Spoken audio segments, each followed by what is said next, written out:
What's up, everybody? Thanks for joining us here today on the VSO Gun Channel. We're out here at the 400-yard range doing a little bit of shooting. I just thought I'd take a moment out to talk about Soviet-style optics versus the American doctrine for optics and how basically the Soviets got it wrong. And the real reason why is originally, if we think back to like AK era, service rifles didn't come with optics on them. Like, that wasn't a thing. So they took this thing that then needed optics on it and they just started bolting things to it, and they settled on this like side mount thing. And now today we can get great side mounts from people like RS Regulate, people like Midwest Industries makes a really good one.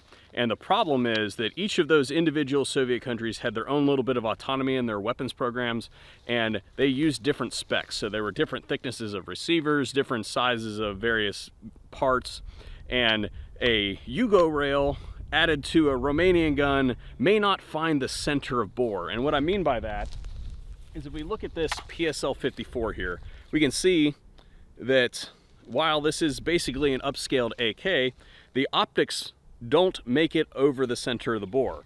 The AR pattern rifle, we'll call it, if you look at it, the optics are mounted right over top of the barrel. And what this gives us is zeros that are double digit.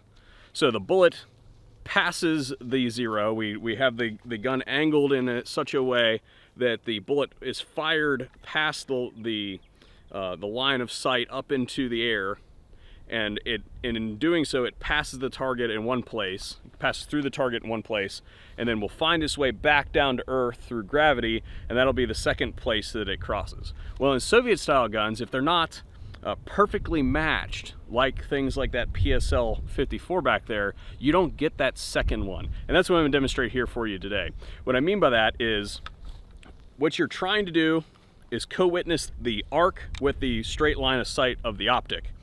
We can see that in order for this to find the same path as the bullet, that one of these has to be canted. And obviously we're not bending the rifle. We're changing some lens perceptions in here, the angles that the lenses are pointed, and that changes our apparent point of impact and point of aim through the scope. Well, what you're going to end up having is you're going to fire the bullet and it's going to meet the line of sight, and then the bullet's going to continue going, but that line of sight is still this direction. This becomes readily apparent when you try to push the rifle to range. In an American style gun, you basically just hold the rifle higher to get the bullet to arc differently to get it onto the target.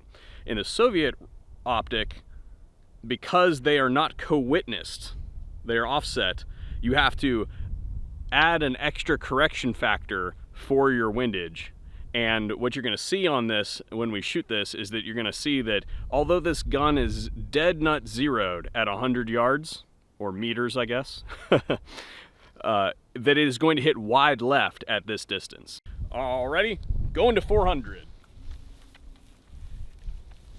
This range is actually 420, but here we go.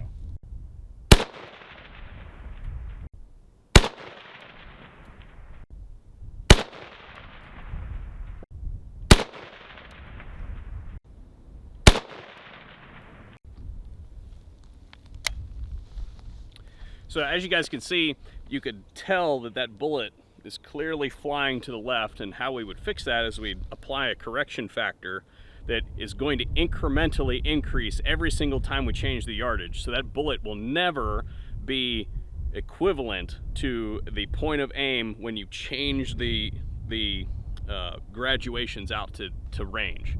So if I want to shoot this at 500 yards, I'm going to have to apply an additional correction factor to that optic.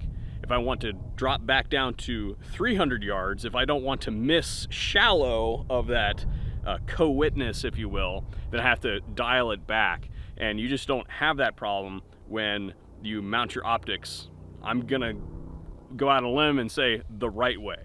And really, it's just a plague of the vintage, if you will. So the reason this is pertinent is not everybody has a PSL 54 or an SVD that they can go out and play with, but it's pertinent for your AK stuff. So if you are looking to put side mounted optics on your AK, then you need to make sure that you've got a mount that allows you to gross adjust that optic so that it meets center of bore. And you can't just eyeball it either. You pretty much need to go out and test it to make sure on a calm day that you've got good hits at 50 and then good hits at 100 without a whole lot of lateral deviation. And if you can shoot at 50, 100, 200, 300, and you don't see it trending in one particular direction, and if it's windy that day, you may have to spin around 180 degrees to get the wind to recorrect, just to make sure that the optic is centered in the bore so that you can use your rifle most effectively. I hope that this kind of puts some stuff in perspective. This may not be something that a lot of guys are thinking about as far as a source of potential error in their AK optics mounting. And I just thought that this was a really good example while we have the PSL out here to show you guys why that may be happening. Thanks for watching the VSO Gun Channel. Hopefully we'll see you guys on a future video.